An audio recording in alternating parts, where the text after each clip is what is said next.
Hey again, everyone. Welcome into the Voice of College Football for Miami Talk here on a Tuesday at 1 o'clock Eastern Time. This has been our set destination with a wholesome one every Tuesday at 1 o'clock Eastern Time. So we hope that you will remember that. Bring in other Miami fans, other college football fans into the live stream each and every week. We're counting on you to help us grow the channel. We've got about 5,000 subs here on the Miami channel. We want 50,000.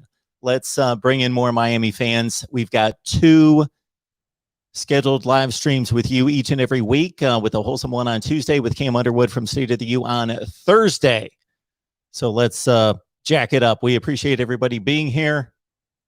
And we will talk Miami's first few days in training camp in just a minute with a wholesome one. And also just released a few minutes ago was the preseason coaches poll. So we will look at the top 25. I'm sure I will be posting some content on the main channel concerning my thoughts on the preseason coaches poll 1 through 25. Who should be higher, who should be lower, who's missing, and of course, counting down to my top 25 that's going to be released here soon.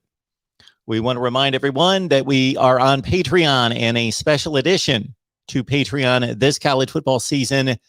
Media predictions. Some of your favorite media college football analysts that appear here at the Voice of College Football on a regular basis. We just released a list the other day. We hope to add more. We're going to have predictions from media and, of course, myself. We have the weekly predictions coming in from Steve Merrill from Wager Talk and Pro Sports Info.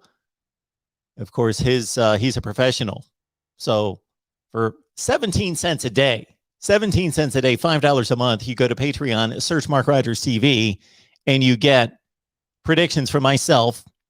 Is that not worth 17 cents per day anyway? Then you get predictions from, right now, we've got about 12 media members. We hope to do better than that. But if it stands as it is right now, 12 members of the media that we've released that list on Patreon. And then we get the exclusive live stream, of course, once per week. Once per week, as a member of Patreon, you can request a live stream, exclusive live stream only on Patreon, and we will deliver, as well as an insider look at the Voice of College Football.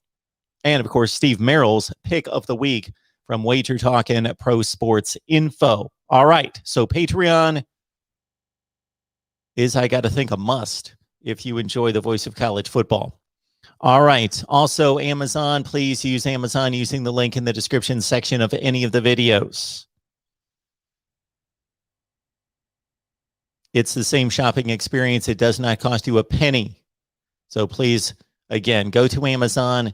When you do, grab the link that we provide. Use that link. It's the same shopping experience. voiceofcollegefootball.com. As I will get to your comments in just a second as we await the wholesome one. voiceofcollegefootball.com.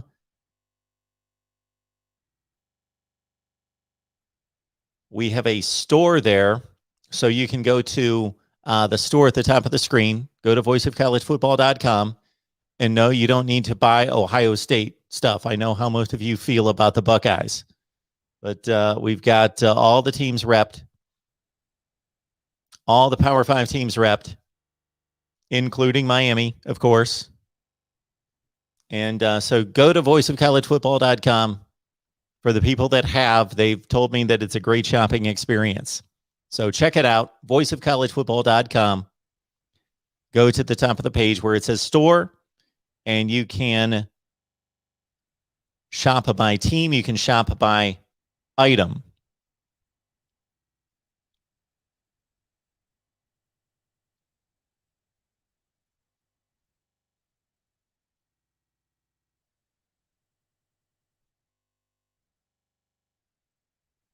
Aaron Short's here, 25 days away from Alabama, Miami in Atlanta.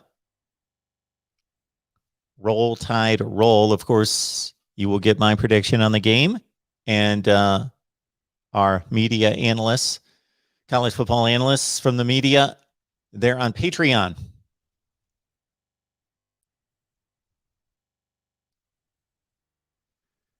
Chris, we appreciate you being here. We expect it to be another stellar show. Mr. HD as well.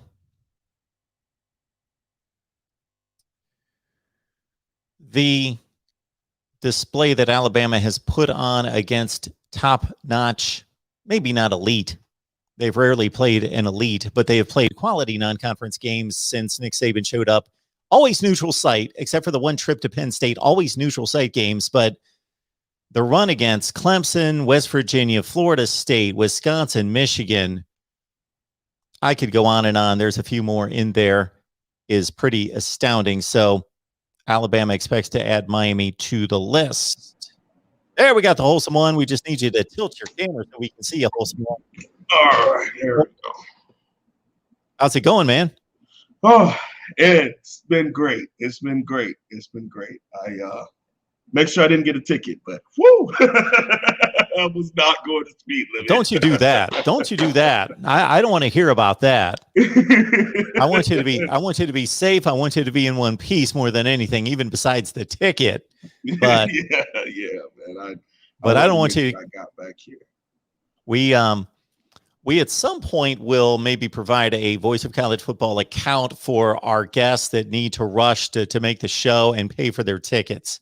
Maybe at some point when we've got just money flowing all over the place, we'll do that. We'll just have a cash reserve and we'll say, wholesome one, we got it. plus a tip for risking your neck. How was everything going today, man? It was great. It was great, man. It's nothing like impacting, lives, man. And when people give their all for something, and they show up prepared, and it's just a blessing to be a part of a really nice program. It's great, and I can't wait to be officially on the staff one day, and have my name on a website, look fancy and cool in a nice suit, So, but you put in the hard work for something like that down the line. You never know. It could be next semester. It could be next year. And you just always want to make sure you're prepared, man, because when you want it as bad as I do, it'll be there. It'll come. It will come.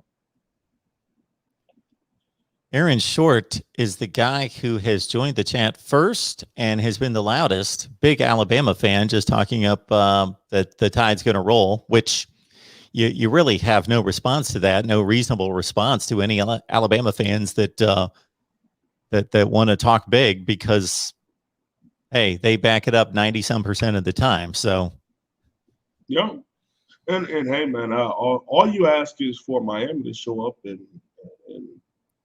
fight back. That's it. I mean, at the end of the day, they got a lot of play ball. And same thing for us. And hopefully we're going to be prepared this year. And a couple of our players said some things the last couple of days in interviews that really makes me feel things are different. And you can tell a lot from these interviews. Some people don't watch them. Some people think that it's just talk. Mark, you there, buddy? Okay. I'm here. Oh, yeah, you went out for a quick second. Nope. Could be me. But anyway. People think that a lot of that stuff is just bomb out of the mouth, but you could tell that the professionalism of the player. You can tell with just certain key words as far as what's really in your program and how these young men are not only taking the Alabama game, but how they're taking games, period, and the approach to these games. So that's why I'm excited about the Bama game. At the end of the day, like I said before, it's going to kick off. So hopefully you're prepared to play ball that day because irregardless, the game is going to kick off. So it is nothing you can do about it. So I'm still doing a lot of configuring of my set. So people apologize. I apologize, folks. So if you know anything about TV production, and more people know about it than ever because people have YouTube channels and they are starting to learn a little bit about this and that. But anyway, if you configure there's the guy right there. You configure it where the number of shows that I do, and they all look a little bit different because some are just me on a live stream, and that's a different camera. angle and width and all of that than me by myself doing a recorded version versus me having one guest versus two guests versus three guests. And so it switches everything off. And just there, that just bothers me because I got the monitor off to the side. So I'm looking way over here to see the wholesome one, and it just looks stupid. So I'm going to put the monitor right in front of me so I can look at the wholesome one and also look at you folks out there. Unless you've got something that you'd like to lead off with, the coaches poll was released today. Yeah, I actually saw that on the way over. So yeah, we can talk about that. Sure. Yeah. So here we go. We'll name the notables and then not, of course, look at the entire poll, but the top 5 in the nation. That's the top 5 that, when I say everybody, 99% of the people out there have these 5 teams in some order, and it typically starts with Alabama, which got 63 of 65 first place votes. They should have got 65 and 65. I don't 65 of 65. Yeah, I don't see a reason not to give them number 1, but I mean, when you just understand that they are as great as they are, and you give them their respect, you sound like you're over here kissing behind. It's like, no, man, they're just a really good program. Like, I don't get that, but hey, I understand. I'm repping orange and green, and some of our fans still can't get over the 93 national championship, 92, whichever one. We got stripped, and the game was not really a close game, so people can't. 93, I think it was, can't get over that. Yeah, like I said before, the biggest thing that I realized is a lot of Miami Hurricanes fans are also Miami Dolphins fans. And Nick Saban also, as a Miami Dolphins head coach, stood in front of that monitor, looked in the camera and said, all right, I guess I got to say it. I'm not going to be the Alabama head coach. And then he was the Alabama's head coach. So people are still salty about that one. So it's a lot of pent-up aggression towards Coach Saban that comes out. And it's kind of tough for people to appreciate his greatness and kind of move forward. Well, anytime somebody succeeds to that level, there are going to be people that just, for no other reason than jealousy, will try to knock them down and try to find any way to knock them down, whether to say they're cheating or to look at any little flaw on their record. Of course, nobody is perfect, or nobody has a perfect record. Everybody loses competition at some point. So obviously he doesn't win the national championship every year and win every game, but he's doing it about as great a rate as we've ever seen. And then that stint with the Dolphins, basically, we don't know what would have happened there. He was there for 2 seasons. They had a very marginal football team. They were that close to getting Drew Brees. Who knows? That could have rewritten history completely if he would have passed a physical with the Dolphins. But he went 7-9, 8-8, and I think that was reversed 8-8, 7-9, and then he moved on. So who knows what would have happened there? I would not be surprised if he would have been a great NFL coach, because a lot of people will say, well, he failed in the NFL. Well, going 8-8 and 7-9 and just getting your career started in the NFL is not failing. So it's just incomplete. We have no idea. Clemson's at number 2. Oklahoma's at 3. Oklahoma got the other 2 first place votes. So that tells you that some people marked them down the list for Clemson to be at number 2, to have superseded Oklahoma, who had the other 2 first place votes. And as I said, everybody's got this top 5. Ohio State at 4, Georgia at 5. It's pretty much what you would expect. Absolutely. And Miami makes its appearance at 16. Yeah, so if we look at the rest in regards to what pertains to this show, we've got in the ACC, we've got North Carolina at 9, we've got Florida at 11, we've got Miami at 16, and anybody else in the ACC? No, the ACC's got the 3 teams, Clemson, North Carolina, and Miami. Canes at 16. Where's UNC? North Carolina's at 9. Sheesh. I guess it pays to have a QB, hot dog, because they've lost a lot. But hey, whatever. Yeah, they have lost Texas a lot. A&M? Texas A&M at 6. Texas A&M 6, Notre Dame 7, Iowa State 8, North Carolina 9, Cincinnati 10. That is the top 10 right there. So if these standings hold, which of course they won't, Miami would only play North Carolina in the top 25, and of course Alabama at number 1. But in terms of the ACC, somebody else jumping up into the top 25, it's going to take a little bit of work, I would think. Maybe an NC State, possibly, or Boston College. Yeah, because the tech schools are down right now.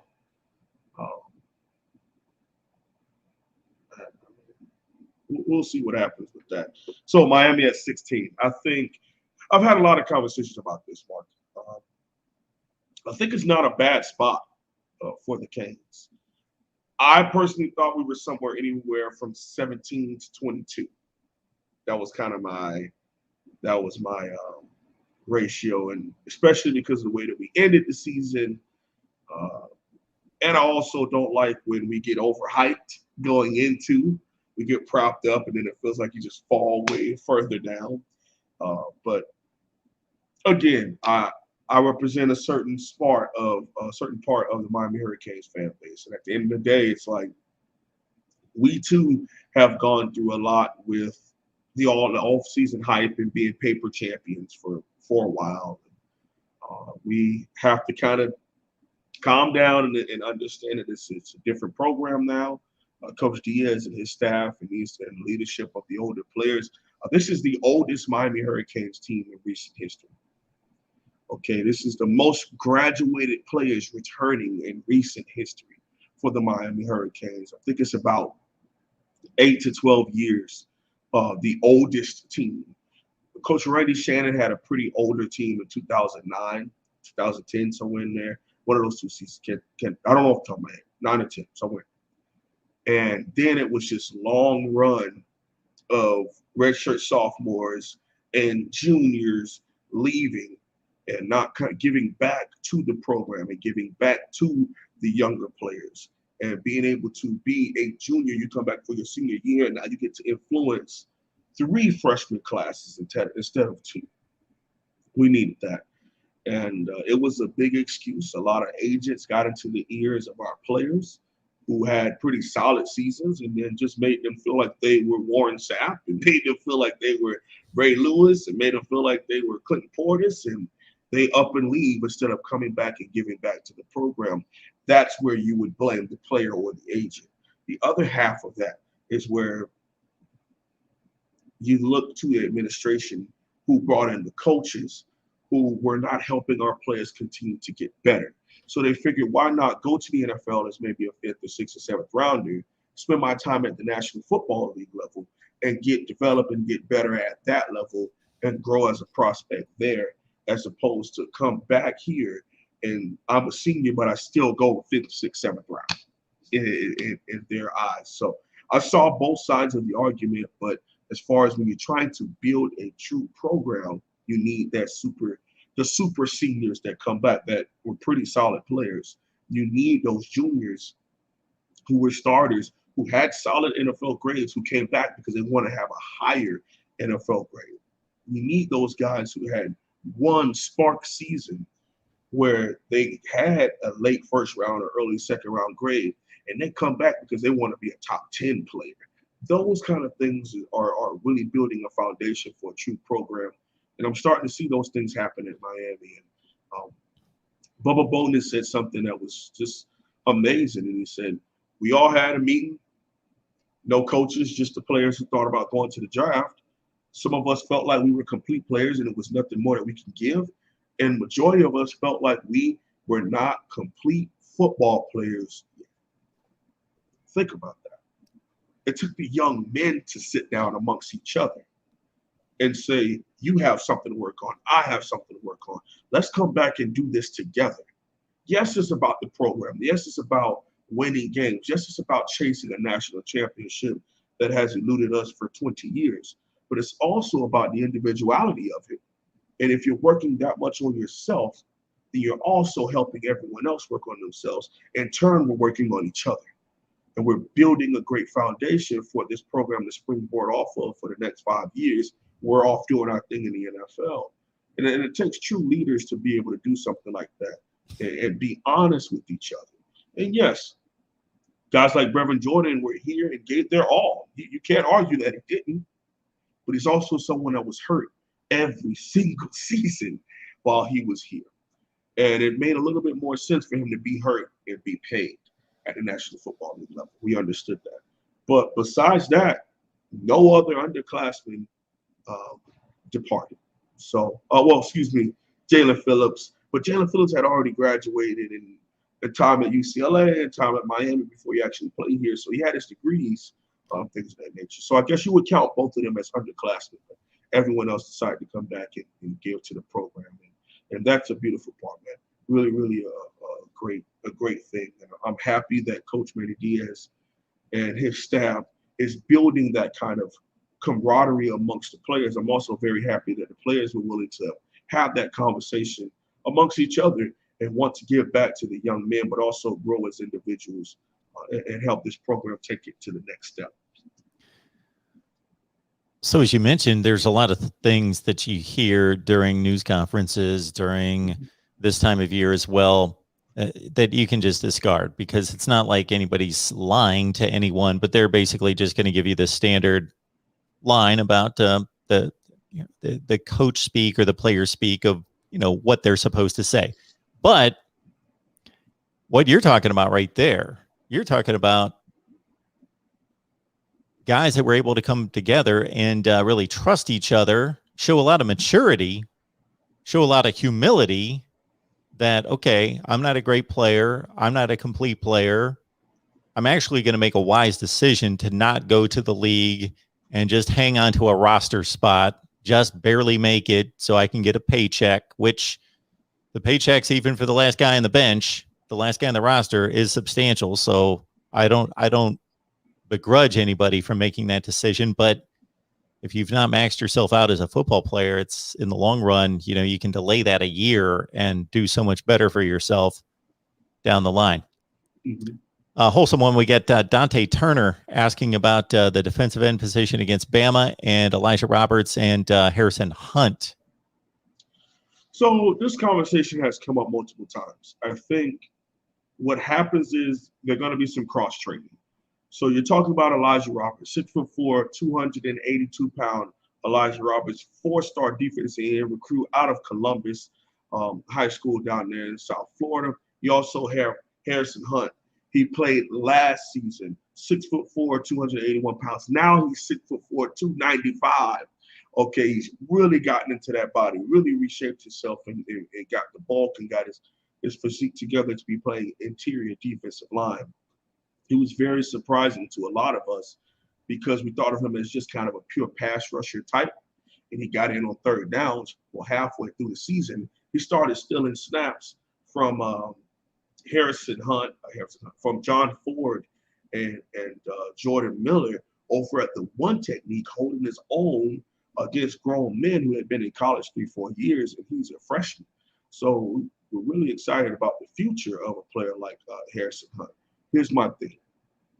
I believe in the Coach Manny Diaz's defense. He wants that quick twitch, get after the quarterback kind of player. Elijah Roberts can still do that. I think Harrison Hunt has fully indulged himself into defensive tackle as far as how his build and his physique has come. I think they could get snaps, to answer your question, at strong side defensive end. But we do have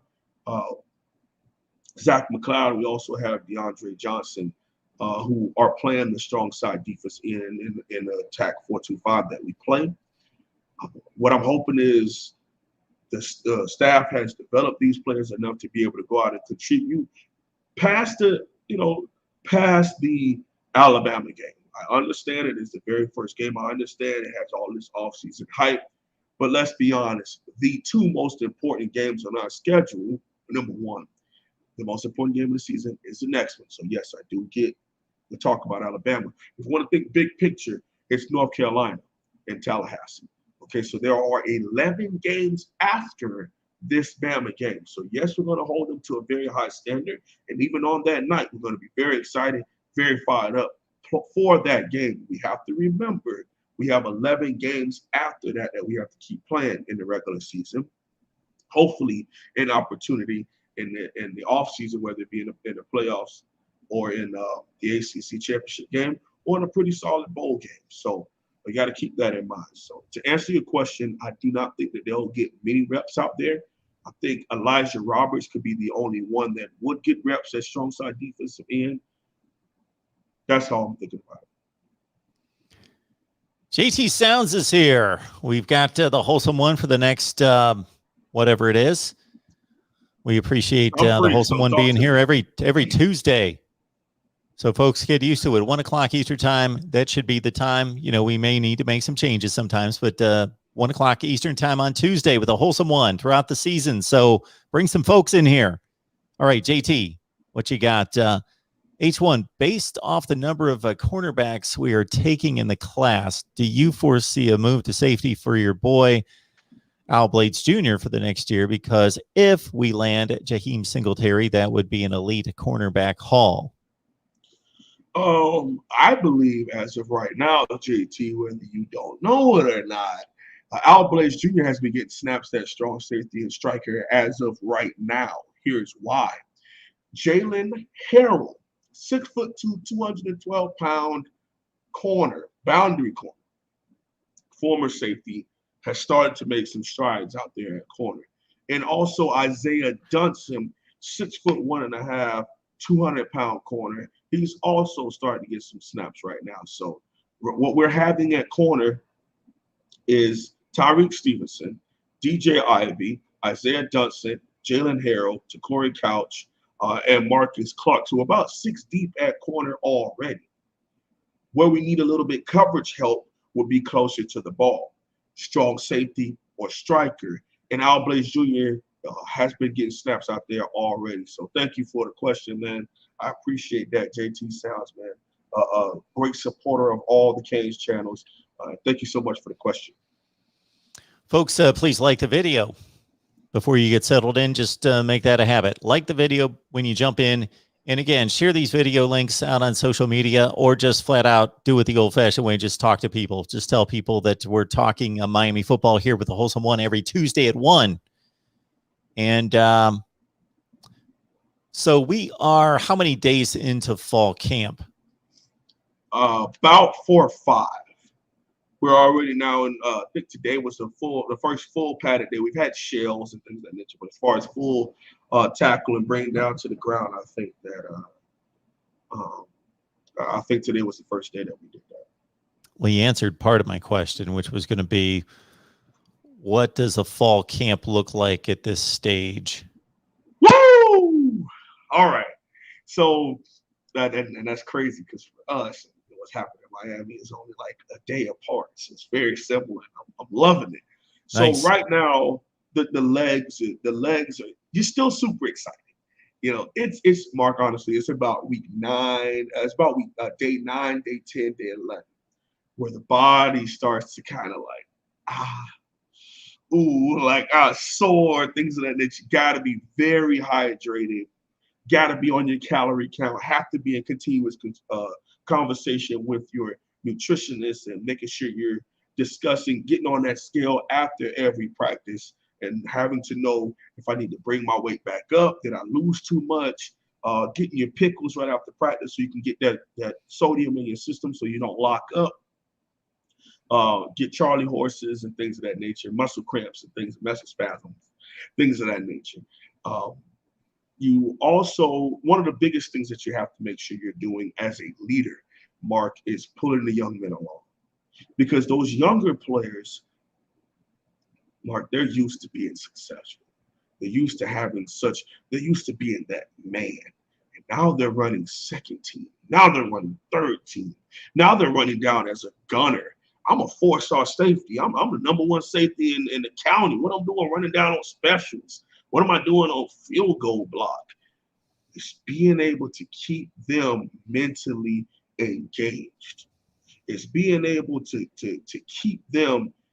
They have a bad practice. They're dropping passes. They got beat for a touchdown to end practice. They fumbled the ball. They missed a key block.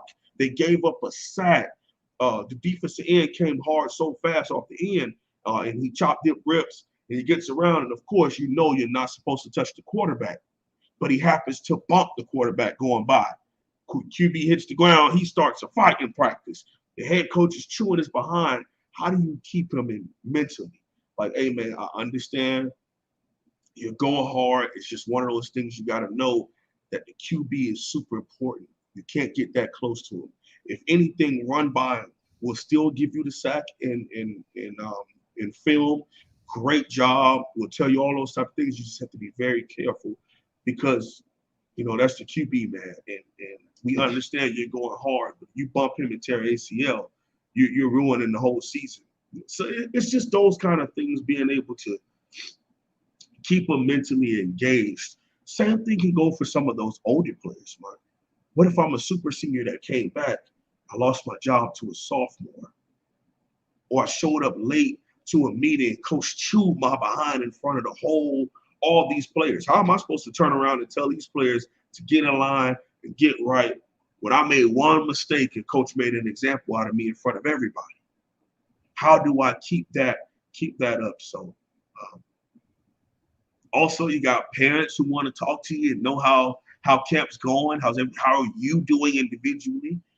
Girlfriend wants to get a call or a text to see how everything's going with her and keep the things on a level playing field with that. So it's a lot that goes into it, man. It's not the easiest thing in the world, but that's why only a certain amount of percentage of players get to this highest level.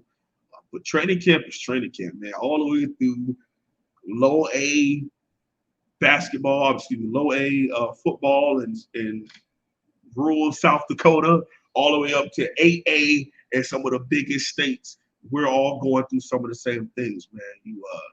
You got to keep remembering the shower. It's one of those things where mentally you're like, man, I don't know if I have enough time. I got a quick shower here because I got to sprint across campus over here. I got to go eat. We got mandatory lunch. Man, it's check-in. You got a coach at every place who stands there with a sheet and a roster. And as you walk in, he checks you off. And that's how they know if you were late. Because if you're there, let's say mandatory lunch starts at 3 and you walk in at 3:01, 3:01 is late. Or 3 o'clock is late. Okay, so now you got crabs and up downs that you got to do. You got to make it to the football field early before everyone else because you were part of the late crew. Y'all got up downs before we start practice. And usually practice starts with 120s or 110s or gases. You already tired from doing that. Well, guess what? You didn't make your gasser time. Now the whole team has to go out there and run again because you didn't make your time, man. It can turn into, a spiral, and that's why you need those older players, Mark. That's why you need true leaders, not just rah guys who do the jumping jacks and things that. No, we need true leaders. Just because you're in front of the line, and just because you like to yell jumping jacks, and we all do the CANES, that doesn't make you a real leader. Okay, do these young men really follow you? Do you galvanize the troops? Things of that nature. So, yeah, I went on a soliloquy there because it's a lot that goes into it. But we appreciate the young men, we appreciate the staff, we appreciate even the dining center people who are there to make sure that the players are eating and things of that nature. We appreciate the janitors that clean up, and we try to make sure we do a lot of cleaning up, whether it be in the locker room, making sure we're throwing things away in the cafeterias, wiping off our tables, and, because those people have a job, but we have to be respectful of those people's jobs also. So, yes, it's a lot that goes into it, but we're happy that we're talking about real ball, and we're talking about preparing for the season, as opposed to, we're here talking about my favorite cane, and it's the middle of July, and I'm like, where's football? Where's football? We're almost through August. So, yeah, again, long answer, but I had. No, that's good. That's good. Yeah, 25 days. Chuck C. So basically, I think what Chuck C is getting to here in regards to tackles for loss, giving up big plays against Alabama, in a game like this, do you expect the defense to take chances? I believe more so than usual. I wouldn't say more so than usual, but you got to swing, Mark. You can't just bow out gracefully. Alabama, yes, we bow to you.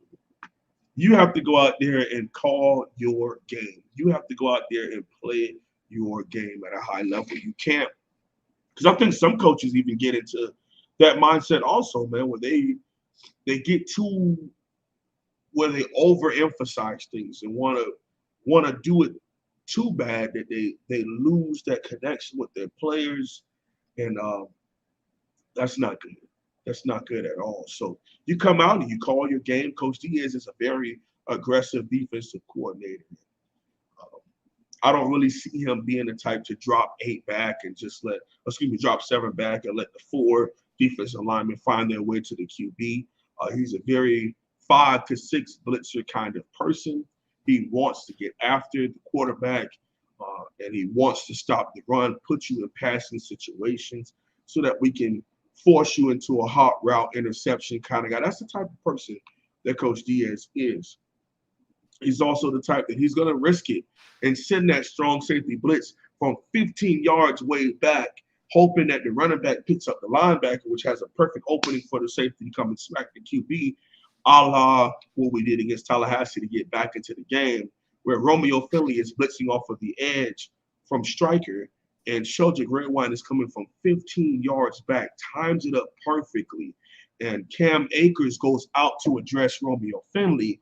And now they left that C gap wide open. The offensive tackle stepped down, and Cam Akers stepped out to attack the outside linebacker striker, and Sheldrick Redwine comes and pops him.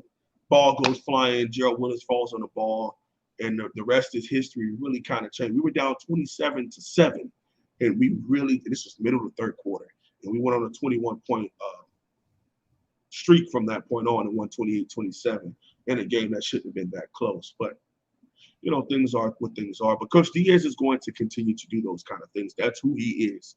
What I do think is going to be a little bit difficult for him is if Bama is able to pick those up, as if they see all of those things coming, as if we just don't get to the QB, or those times where he does drop 7 and we don't blitz. And now the freshman is back there patting. Oh, somebody's open down the field for 60 yards. Boom. Those kind of things. So he's a very emotional coach. He feels the game. He's out there chest bumping and firing up with the players. He's really in it. And that's what we thought we were going to get as a head coach. And that's what made a lot of us angry, is the fact that we were supposed to get that dude. What happened to DC Coach Manny Diaz, who's in these players' face, but he's also loving up on them and really fired up to be out there, when he just tried to sit there stoic with his hands crossed and tried to be a typical head coach instead of being himself. I'm hoping that in his time speaking to some of these coaches, when he's reached out for advice, that they've let him know it's best for you to be you. Be genuinely you, because these players feel that. And you having to change that because you want to fit a standard that doesn't really exist is not cool, man. Be yourself, be fired up, be energetic, and these players are going to respond to that. We've got a lot of good things going on this season here at the Voice of College Football. Some additional content for you would be, we're going to have a Miami post-game show here every week after the Miami game. So post-game show right here, immediately following the game every week. That's number one. Number two, I would have invited the Wholesome one for this one, but I know that he's not big into picking games. So we've got, in addition to my picks on Patreon this year, I've got a host of media college football analysts that are going to provide their predictions. We've got at least 12 or 13 other people involved. I'm adding to the list by the day. So what day is this? What day are you going to do this? No, I'm big. I don't bet personally, but I would love to hop on there and tell some Clemson guy that they're going to lose this week. No. Well, what we're doing is you're going to submit your picks every week. Oh, okay, your predictions. Okay. Like, I'll send you a list of 10 games, 20 games, whatever it turns out to be, and then you would send them back, and I'm going to post various media people's predictions. Okay, so to give you an example, would it be like the over/under and the spread, or am I just picking outright? Let's say Georgia over Clemson. Yeah, people like those picks against the spread. Oh, actually, I wouldn't mind doing that. I would love to get into something like that. Okay. You can add me to the list. I wouldn't. All right. We'll get you in on it. So straight up and against the spread. That sounds like fun. That's how I pick them. And I wanted to get some excitement going on Patreon. So, folks, on Patreon, you get my picks, which I thought was good enough, but now you get everybody else's. I'm just kidding. We got everybody else. When I say I'll announce a list at some point, but you get the wholesome one. You already know that now. So you get the wholesome one and about 12 or 13 others at this point. So we'll post those every week by, I would like to get those out by Thursday. And so join us on Patreon. Just go to Patreon, MarkRogersTV. It's easy to find. You'll see media picks right there. You get exclusive live streams from me every week per request. I got to put that on there. I'm just not going to go on there in front of 3 people and do a live stream. So per request, and join us over there. Very nice comment that came in this week, and the wholesome one saw it from Adam, the sports guy. But I hope and I believe, I'm pretty assured that tons of people feel this way. Wholesome one is such a genuine soul. God bless the knowledge and entertainment he drops on us via the voice of college football. So, wow, absolutely.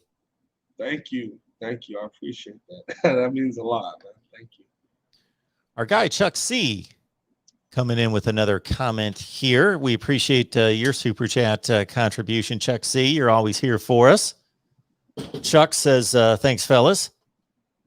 Manny knows the DBs have the most experience. He's going to leave them on some islands and must trust the front 7 and will do their jobs and get into the backfield enough to disrupt. Question mark.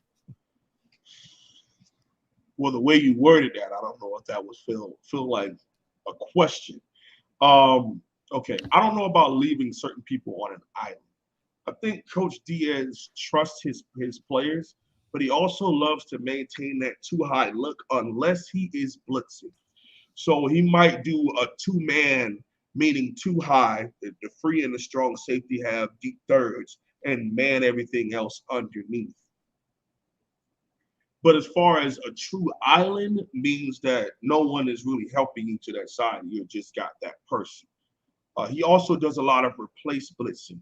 So what that means is, for example, you have your whole player. So he would send, let's say Gilbert Fryston is at striker. He's coming off the edge.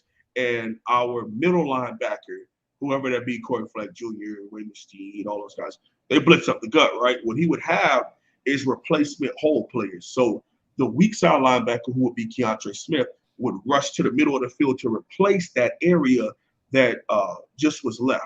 And then he would also have a safety come replace where Keontre just left. So it's called replacement zone blitzing, okay? So he sits someone off the far edge and he sits someone up the gut. So what that means is that Keontre would make himself all the way over as the snap is happening. So these two are coming in and he's making his way over. And while that is happening, Bubba Bolden is also making his way down. So they replaced the 2 areas that were just taken away. And this is how you have your hot route interceptions. Okay, what that means is, okay, as a QB, especially a young guy like Bryce Young, he's not dumb by any means. QB has really taken a big step up. Okay, yeah, they might be freshmen, but they've been around, and he's a red shirt. He was there last year. Okay, so let's say, for example, the hot route as a slot is when I identify a linebacker or the person covering me blitz is a seam or a slant. Okay, so the defense is counting on one of those things, mostly the slant, because that linebacker, now that you are going up on your slant, that linebacker is coming over from this side because he's too blitzed. He's coming over. And now he wants to hop in front of that route and catch that pick. And it's a pick 6. That's what Miami and Coach Diaz is doing a great job of. And that's how, when he was a defensive coordinator here, 16 through 18, we had so many interceptions and turnover chain and things of that nature. It was a big deal because we knew how to put quarterbacks in the situation to get rid of the ball and to throw it right where we want them to, due to the fact that we have a zone blitzing scheme where we're replacing where that player just blitzed from. All right. We also have Henry Rios. Henry's here on a regular basis. Appreciate you as well, Henry. And every time the linebackers come up, I kind of cringe because this is going to be good. Henry's asking about the linebackers being undersized. So we know the production's not been there, but in terms of their size, and he's comparing them to what he's seen out of Alabama. And Alabama notoriously under Saban just produces these defenses that get off the bus and just look like an NFL team already. So let's start there. So that's a comparison that could be made with just basically any school in the country. Man, I'm gonna just tell you this much: 5'10" Corey Flagg, 5'11" BJ Jennings, 5'10", our linebacker core little. They're little guys. And the first running back, Robinson, that we're going to play is 6'2", 230. Okay. We're going to have to rally to the football. It is what it is. No matter how much weights we lift and we run, we're not going to magically line up with 6'4" inside linebackers. So what do? You understand that this is what we have, and there's a certain way that we want to tackle, and we want to come at you, and we want to have like a bees kind of approach to it. What that means is you rarely ever see one bee, okay? There's usually about 30, 40 of them. If you see one, you might want to start looking around because the rest of them are somewhere in that area. That's how you want the approach when you have the defense that we have. It's just that simple, okay? Let's say, for example, Corey Flagg shoots the gap. We don't need to go high. We don't need to go high. Come in. I need you to grab those thigh boards, grab that thigh boards, get those legs. He might break one leg free, but if we got 10 other players on their way over there, he can't break 11 tackles. It's just that simple. Yeah, you might bring up UNC, and UNC ran for this and that. That's an anomaly game. We're not going to continue to hold that against the staff. Yes, does it make us angry? Yes. Was it a actual factual thing that happened? Yes. But at the end of the day, those coaches saw that too, which is why we went out and got Coach Bob Shute. We went out and got new linebacker coach, a new strikers coach, a new DB coach.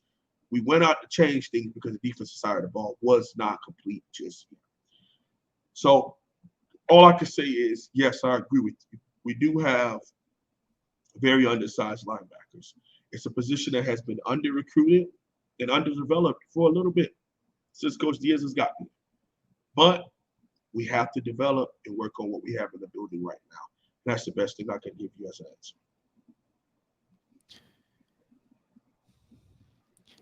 As these offenses have continued to spread it out, throw it more, do all the things that we've seen over the last 5 years or so, if you took that Miami linebacking core that was successful with Shaq Quarterman, Michael Pinckney, that group, how well would they play? How happy would you be to have that linebacking core in 2021? Not happy at all. Okay. It's unfortunate, but at the end of the day, they were brought here to play that 3-4 system that Coach Diafro. They were Coach Diafro recruits. Okay. Mike Pinckney was going to be the weak side inside linebacker in the 3-4. Shaq Quarterman was going to be the middle linebacker, and Zach McLeod was going to be a strong side, stand-up outside linebacker in the 3-4. That's why they came here. Okay. And we see that now because Zach McLeod plays what? Defensive end, which is what a 3-4 edge player is as an outside linebacker. So you kind of got to go back some ways, Mark, for a true linebacking core that can play in today's game. I would say the 2012 linebacking core of Sean Spence and Denzel Perryman. I would take those guys because they're quicker. Yeah, they might be short and undersized, but they played fast. They play quick. Okay, that's what I'm seeing as it's we got these 5'10", 5'11" guys, Mark, but they run 4.64, 4.71. Slow. They're not getting to the ball quick enough. And you might be a 40-yard dash guy that sucks, but even a guy like Shaq Quarterman played fast.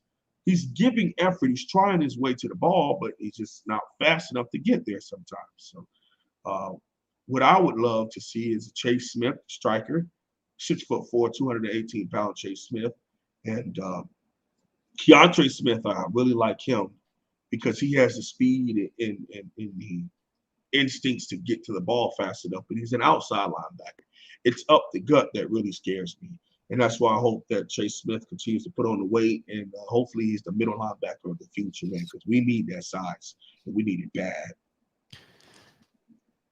The Wholesome One's here every Tuesday, 1 o'clock Eastern time. And, of course, head on over to his channel and lock it in for coverage on Miami. Live streams all week with the Wholesome One over there. So please do that. Judah's got a question here that I'm going to phrase in a certain way. So there are tons of coaches across the country, and I'm not just talking about the elite, Nick Saban, Dabo Swinney. I'm talking, there are guys that have been around long enough in that particular program. Kyle Whittingham, there's a great case. Utah, he's been there forever. We know exactly how good he is, and different people could rate him at different levels, but he's extremely good. Okay. Right. He's not going to recruit 5 stars, but that's just what they have in Utah, and he's really good. David Shaw's been around long enough that we know exactly what he is. We could point to those guys. James Franklin's been around long enough to do what he did at Vandy, now at Penn State. Manny Diaz, the jury's still out. It's only been 2 seasons and not even 2 complete seasons. So Judah believes that until Miami goes out and gets somebody who's elite, which there's not that many of those guys around, but that Miami will not succeed and win championships. You know, man, I would have tended to lean that way, especially because I was a big Mario Cristobal guy. I was on here bamming down the door for Mario Cristobal back in 2019, 2019, because we had lost to Wisconsin like 60,000 to 3. And I really wanted Mario to come down. He had just won that bowl game at Oregon over Michigan State. Things didn't work out. That's okay. We have the guy. We have Coach Manny Diaz. Here's my rebuttal to that. Everyone was a no one until they became someone. It's just that simple. Coach Nick Saban was very well known and respected in his time at Michigan State, but he became more renowned and nationally known in his time at LSU. Then, of course, going to the Dolphins and then at Alabama. Okay, everyone has that opportunity. So I would want a guy like Coach Manny Diaz who's shown that he'll make the changes, who's shown he'll look his own best friends in the eyes and tell them, get off, go, goodbye, you're not doing it right. And replace them with complete strangers who will help him build a better program here at the University of Miami because he wants to be great. He wants to win. Okay. It's just that simple. I really think Coach Diaz has the ability to, and I'm hoping that he's going to be at Miami when he steps to that very great to maybe elite level. To me, the elite level is only about 3 to 4 people. I don't hold, like, just because you're very good or really good for a season, I don't have you in that elite section. Okay. I think right now in college football, it's only Nick Saban and Dabo.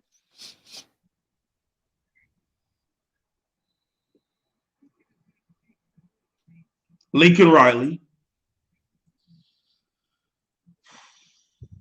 I'm gonna have to I'm gonna have to just leave it at Dabo and Coach Swinney and Coach Saban up there at the elite. The very great. That tier 2 would be your Kirby Smarts, would be your the Notre Dame head coach, would also be Lincoln Riley. Because championship pedigree is where I hold you at elite. And although Jimbo had his at Tallahassee, now in the SEC, it's, for $75 million guaranteed, Mark. Yeah. He giving them one big bowl game. So, we'll see. So, in the thriller versus LSU in 2018 with the 7-8 overtime, things of that nature, that was a really good game. That was really cool. But anyhow, I just think that I would love if Coach Diaz was here when he touched that very great, maybe ever touching the elite.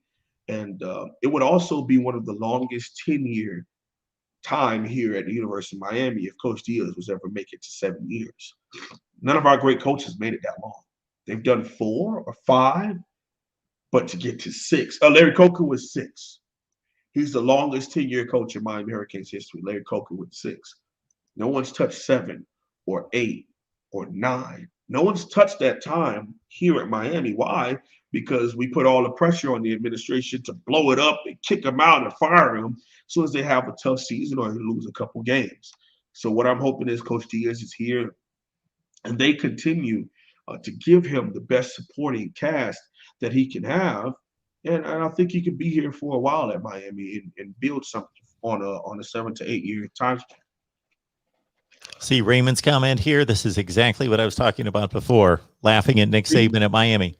I think you can do that if you really want to, but it's just, he was there for 2 years, 8-8, 7-9, and it's just an incomplete grade to me. I don't think it's a talking point. And man, he wanted Drew Brees and he failed a physical. That's crazy. But that's what I mean as far as with Miami fans. A lot of Miami Hurricanes fans are also Dolphins fans. I'm not one of them. Okay, I have my separation from the Dolphins. I respect the Dolphins. I think for a very long time, they were one of the worst organizations in the NFL. But as of late, they've really worked to pull things together with Coach Brian Flores. And I really admire some of the work that he's had. But I'm not a Dolphin hater, but I'm definitely not a Dolphin fan. I respect the program. I respect that organization and the way that they're going right now. But I realized a while ago that's the biggest issue with a lot of Miami Hurricanes fans. And when you bring up the name Nick Saban, it's because they're also Dolphins fans who is butthurt that he left them for a better job. Just that simple. I don't know, someone if you're a uniform guy, but huge uniform guy. Okay, you're a uniform guy. So yeah. What is your take on uniforms in regards to what are the better Miami uniforms? What are the lesser ones? Which ones do you want to see them wear? Does it matter on the situation, day, night? We've got Mo here talking about these uniforms that Al Blades was modeling, apparently. Okay, so that's a great time for me to show you all the jersey I have on. All right, okay. So this is a traditional Miami Hurricanes regular jersey, right?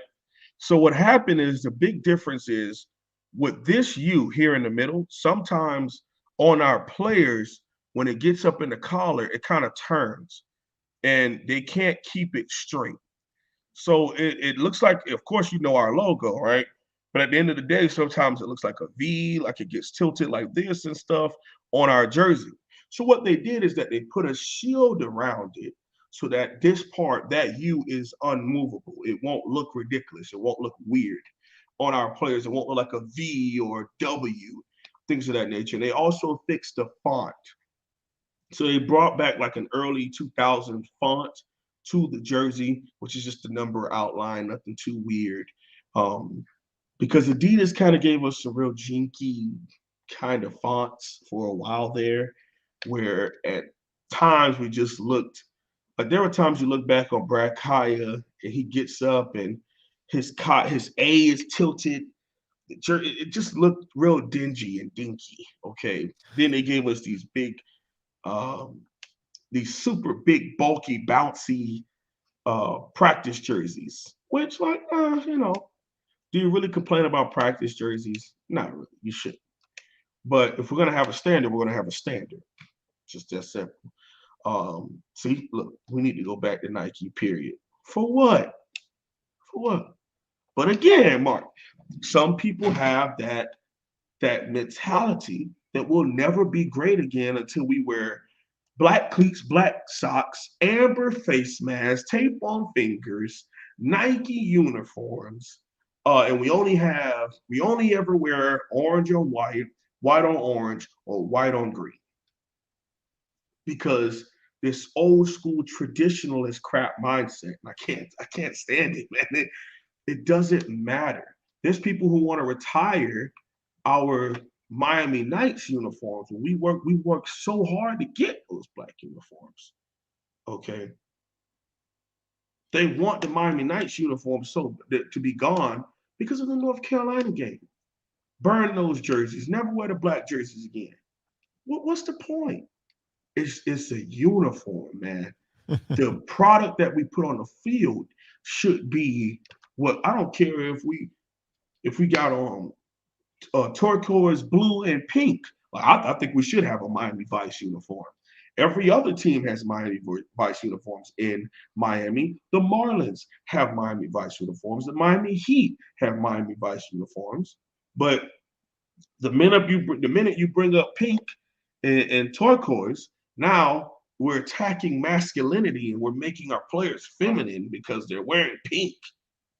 Like, come on, man. Like, those little things, it just doesn't make any sense to me at all. And I think opinions should be respected, but at the end of the day, you should have a little bit of validity behind your view. That's the only reason why I get upset about certain things. It's like uniforms. I love the green. Green is my favorite color. I love when we do the all green out, the all white, the all orange. Some people don't like the all orange. Like, cool, you can like whatever you want to like, but then it's always some weird history attached to it.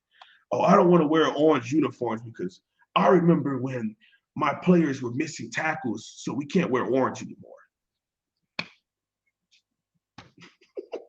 Really, dude? But for me, I think Miami should have 5 base uniforms, and I think that we can go off of those at any moment, okay? The all white. So white helmet, what I mean by all is from head to toe, same color. So all white, including the white traditional U helmets with the stripes down the middle. Then the black, the same thing. I love our black helmet. That thing is beautiful, especially because a lot of the best teams in Miami have blackout alternate uniforms. Miami Northwestern has an all black.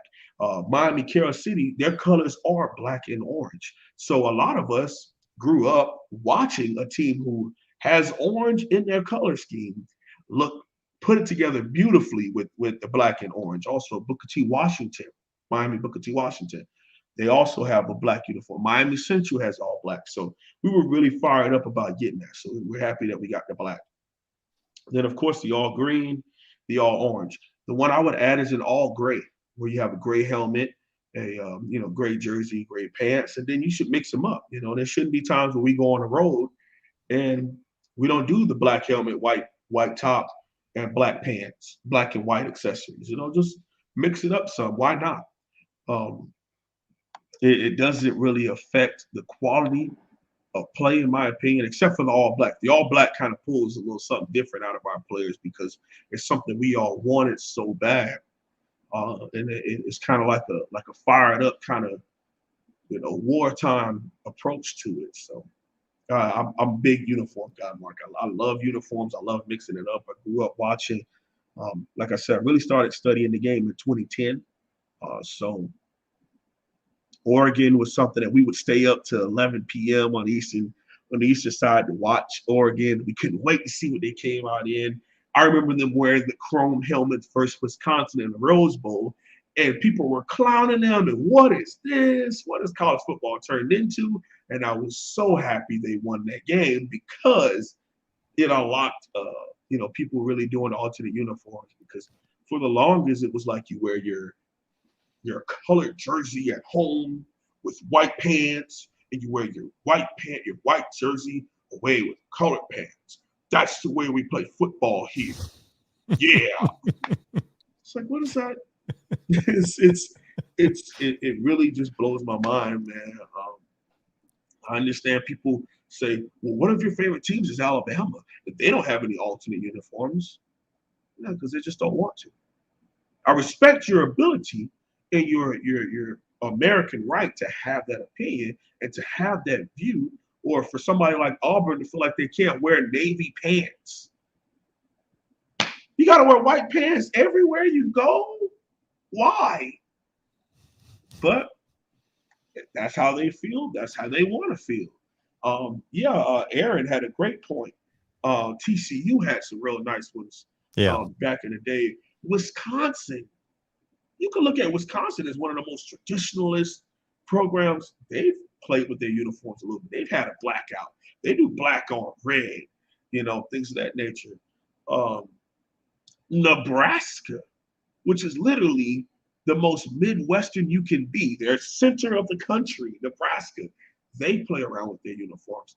Michigan, I remember when Harbaugh got chewed out because he's like, I want to wear white pants, dude. Like, why don't we wear white pants? They always wore maize pants everywhere. Now they have white pants. They have a black mat to the navy blue look helmet. Can't even really tell the difference, but they have it. It's just a lot of those things just don't make any sense to me, and I think that they're old traditionalist mindsets that people should shake because it's not that big a deal. It helps in recruiting. The players love it, and at the end of the day, if I can do anything to get you to go up there and play a little more fired up, why not? Why not? Yeah, I certainly think everybody has the right to have their own opinion, of course. In my opinion actually is all over the place. I will admit that. It depends on the school. It depends on the team. If Alabama came out with alternate uniforms, I probably wouldn't like them because I'm so used to Alabama not having alternate uniforms and Penn State not having alternate uniforms. Man, Penn State, you talk about playing and never changing, never having alternate uniforms. But when you brought up the chrome helmets, I love the chrome helmets. The chrome helmets and the uniforms to match. I don't know how to describe it, but you know what I mean. Taking whatever the traditional colors for that school are and giving it that matted look. That chrome look, yeah. I love that chrome look. I think that's taken tons of teams who I thought had ugly uniforms and made them look nice. And made them look nice. Wake Forest, Purdue, some teams that were like, they got ugly uniforms, and all of a sudden they look good with the chrome and that goes with the black and the gold and classed them up. I mean, even look at a place like Notre Dame, one of the best, as much as I don't like them, but I'm not Catholic, so one of the best football histories, and they're out here playing in Yankee uniforms for football. Like again, I've grown to understand everyone deserves to be able to have their opinion. But I deserve to be able to have an opinion about your opinion. And if it's stupid, I'm gonna just let you know. Okay. And the thought of having traditionalism for an ever-changing sport like football or sports period, that's like saying we should have just all kept running the triple option. Like that's real ball. Even the SEC had to pull their head out of behind and start spreading the ball out because they realized it's still football. When you win, they don't care how you win. If you win with 5 wide receivers, or if you win with 32 personnel and we run it down your throat and blow you off the ball, it doesn't make me more of a man or better football player. Yeah, testosterone, because I blew you off the ball just as easily as if a majestic wide receiver runs right past your corner for an 80-yard touchdown. It's still 6 points. And actually, if you look at the rules, all those same things that are being done in today's game could have been done 45 years ago. Just nobody did them, but they were still within the rules. Now, it might not have been as easy because they have relaxed the rules, but I'm talking about the standard rules of football. You can't, there are certain things that are hopefully never going to change because they're based to football. You're going to have to tackle the guy and bring him to the ground. When you run out of bounds, you're out of play. The game, the play stopped. You can't like run 50 yards down the field and then throw the ball forward. There's certain things that are foundational to the sport, the rules of the game. Yeah, and I'm glad you brought this up because there's a school that's very close to my heart, and they have a certain color scheme of gold and green, and they had to speak to their board of trustees because they are traditionalists about a gold helmet, to where we wanted to do something to give back to harvest season and wear green helmets because it's the harvest season. They had to vote on whether to allow us to wear green helmets. Like, what is that even? Why is that even a thing? But I get it. I just don't agree. Like USC, one of the greatest again, how do they not have white pants? How do they not have an alternate? Like, you can't tell me that Trojan wouldn't look sick with a matte black look and a chromed out Trojan on the side logo. Like, oh, man, they already do something that's non-traditional, where them and UCLA both wear their home uniforms. And I think it is amazing to do something like that. I would love if all rivalries did something like that, because you obviously have the inverse color. Well, if you wear red, I wear blue. If you wear red, I wear green. If you wear blue, I wear orange. You have the inverse so that you can see a distinct difference between the two teams. Why not both wear your home uniforms? I think that's super cool. And then the only penalty you get is a timeout, right? Because you both wore the away team wear the uniform, you got a timeout, correct? Like, you lose a timeout. I don't know if they do that. Do they do that during the USC UCLA game? I remember I was talking to someone who's like from that area and has lived there, that it used to be a rule where whichever one you would lose, they would take a timeout away from you. That's the only penalty. I don't know if it's still that way, but I was blown away that he said that. I didn't know that. I was like, wow, that's kind of cool. Because I'm a fan of that too. I think it's cool, man. I think it's cool. Now, could you get a little bit overboard? Yes. But I think if we started at a small level, Bama, hey, guess what? You get crimson pants, dude. No way. Yeah. You get crimson pants. Okay. And I bet it would have been the craziest thing in the world to a lot of Alabama fans if they wore white and then crimson pants. Yeah. And don't let them lose the game. If they lose the game, it's the worst thing. This is the stupidest thing. We don't do this here at Alabama. It's like, dude, just play football, man. Just play football. Good stuff with the Wholesome One. Head on over to his channel, Wholesome One Holloway, and lock it in. All right, man. That was fun. Guess we'll see you in a week. Yeah. I gotta show you this, man, because when I tell you I haven't laughed this hard in a very, very long time. So give you all some context, guys. I was sitting here watching Cam and Mark. Cam Underwood, guys, on Thursday night. Like a week ago, maybe 2 weeks ago now. Okay. And this one guy makes a comment, and hold on. I gotta get to this. I gotta play the audio of this one here. I thought about even like posting it on my channel. I could not stop laughing. Here it is. All right, let's see if you see. Mark, can you hear this? I thought I could. I heard the beginning. And here, my meat on your shoulder. It's an interesting. Whoa, hey, that's I didn't know where you were going. Yeah. Love watching. Wow, thanks, bro. Oh man, that I was in tears, man, because it's the way that you have such a humble approach to it, like, you're just reading off my meat on your whoa. and Cam was drinking water, so he was about to spit the water out. Yeah, because he recognized it first, man. I was dying, and it's always good to laugh, and it's good for the soul. So yeah, yes, it is.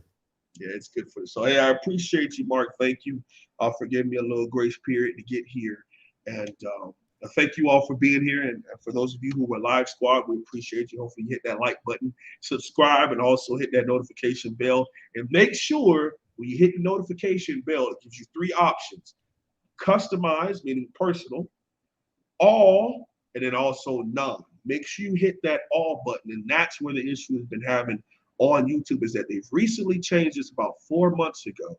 And when you used to be able to hit the notification bell and you got all notifications. People were complaining to YouTube, so they changed it. They give you an option to either customize it, meaning you get some notifications and some you don't. You hit all, or you just hit no, you don't want any notifications, okay? So make sure you go in and you hit all if that's what you want. If not, then go ahead and customize it. But swing on over to my channel and the H1H, host of One Holloway. I do a podcast every Wednesday. I do a live every Monday. And I do Kane's Camp Report every Thursday. So just keep that in mind. At least 3 to 4 times a week, I'm live or have an upload of some sort. So thank you all so much for being here. And as always, God bless and go Canes. We've got a Nebraska show tonight at 8 p.m. Eastern time. See you then.